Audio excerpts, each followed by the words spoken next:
uyu munsi ni umunsi mpuzamahanga wo kurwanya indwara y'igicuri. Indwara y'igicuri ni indwara abantu bakunze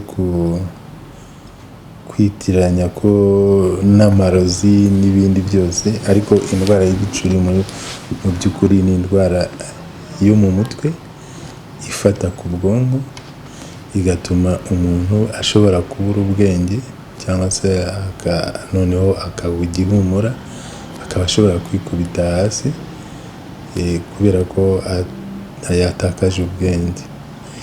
Rero ni indwara ubundi ifatira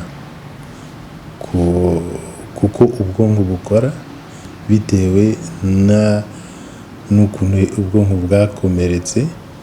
Bukomeretse n'ikintu gitandukanye, yaba ari mu gihe gishize cya vuba cyangwa mu bihe byashize kera, bikaba byaratumye akomereka ubwonko. Muri make navuga ko ari indwara y'ubwonko. Iyo ndwara irazwi no mu Rwanda, ku isi hose, ese uyibona no mu bihugu ibyo ari byo byose. Hanyuma buriya yaba yandura? Indwara y'igicuri iri mu ndwara zitandura.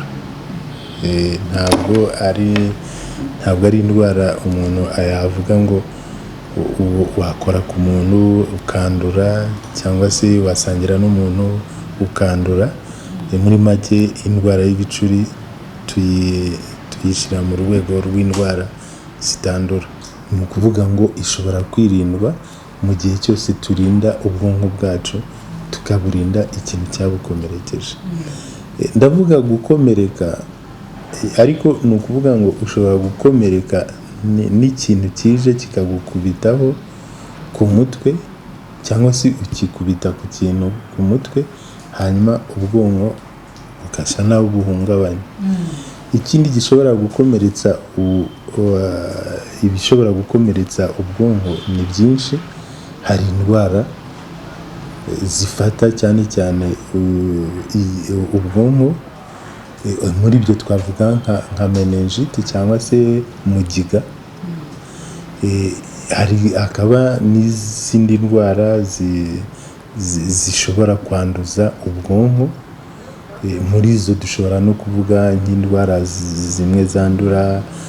Sida nayo ishobora gufata ubwonko, umuntu akagira ikibazo cy'ubwonko. Hari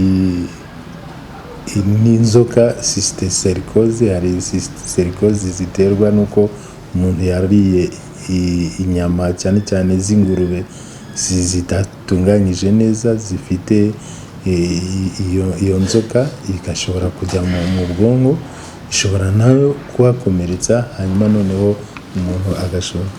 Ibindi bikunze gukomeretsa ubwonko cyangwa se kwangiza ubwonko, umuntu akagira ibimenyetso by'igicuri, ni ibi byo twita ibiyobyabwenge. Ibiyobyabwenge biraza bikaroga ubwonko, hanyuma noneho ubwonko kuko bugacurama cyangwa bugacura umwijima, noneho umuntu akikubita hasi.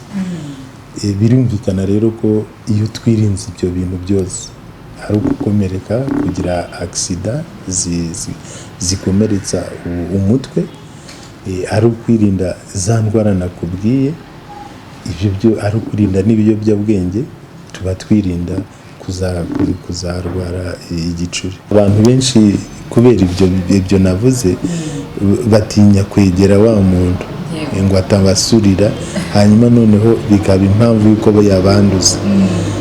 Rero icya mbere cyo tubabwira ni uko igicuri kitanduza, ntabwo gishobora kukwanduza ko wakoze kuri uwo muntu. Abantu benshi batinya no gutabara umuntu ngo atabaho basigira icyo gicuri. Muri kano kanya, mu undi mwanya twongeye kubabwira tuti igicuri nticyandura. Ugifite cyangwa se ugize ibyo byago byo kugaragara, ntatabarwa hakiri kare. Ikintu wamufasha, kubera ko yikubita ahabonye, ashobora kwikubita ku ibuye.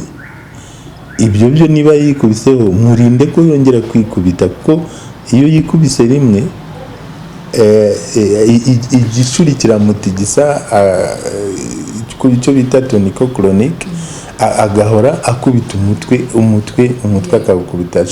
Niba hari ikintu gishobora kumukomeretsa hafi aho, uhita ukimurinda ukamukuraho cyangwa se icyo ukakigizayo. Icyo gihe bimurinda ko yakwikomeretsa kenshi. Mbaze ariko mbonereho nanone ko ari indwara yoroshye kuvura, cyane cyane ko n'umuturage n'umugi ashobora kumenya ko umuntu ari igicuri ukurikije ibimenyetso. N'umuganga rero n'abaganga ntabwo bategereza kuvuga ngo turakora bya bizame bihambaye ngo tumenye ko ari igicuri. Dukurikije bya bimenyetso nakubwiye, umuganga ashobora kuvuga ati nta kabuza iki ni igicuri, agatangira akamuha umuti. Imiti inarahari, imiti ikomeye kandi inavura neza. Ikindi nuko hari n'iyo miti cyangwa se ubuvuzi nabwo buroroshye. Imiti yose ivura igicuri iri kuri mituweli. Byumvikane rero ko abantu bitabagora, bitanashobora no kubatera impungenge zo kugira ngo bavuze umuntu wabo.